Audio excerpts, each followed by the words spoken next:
प्रश्न आहे खालील वाक्यातील उद्देश भाग ओळखा. आपल्याला विचारलेलं काय आहे? उद्देश भाग ओळखायचा आहे. प्रश्न आहे स्वच्छ केलेल्या फरशीचे मोठे चौकोन जणू त्यांची वाट पाहत थांबले होते. आणि इथं पर्याय दिले आहेत. स्वच्छ केलेल्या फरशीचे मोठे चौकोन थांबले होते. तिसरा पर्याय आहे वाट पाहत थांबले होते आणि चौथा आहे त्याचीच. आता बघा हा शब्द आपल्यासाठी महत्वाचा आहे. उद्देश तुम्हाला माहिती आहे मुलगा नाव राम आहे, शाळेमध्ये राम आहे, परंतु घरी त्याला काय म्हणतात? पिंटू म्हणतात किंवा पिंटू म्हणतात.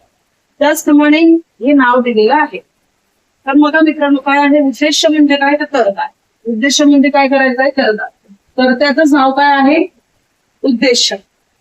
बरोबर. तर करतो कसं करतो आपण? तर आपण काय करतो? क्रियापदाला नारा नारी प्रत्यय लावतो आणि जे उत्तर मिळतो त्या वाक्याचा काय असतो? करता असतो. तर आता बघा इथं काय त्याचीच वाट पाहत थांबले होते. तुम्ही काय असं पण करू शकता. वाट पाहत थांबणारे कोण? थांबणारे कोण? तर स्वच्छ केलेल्या फरशीचे मोठे चौकोन. हे उत्तर आपल्याला मिळते आणि हे उत्तर आहे पर्याय क्रमांक 1 मध्ये. म्हणून आपल्या प्रश्नाचं उत्तर आहे पर्याय क्रमांक 1. इयत्ता 4 2024 स्कॉलरशिपला आलेला हा प्रश्न. अशाच प्रश्नांसाठी त्याला नक्की सबस्क्राईब करा.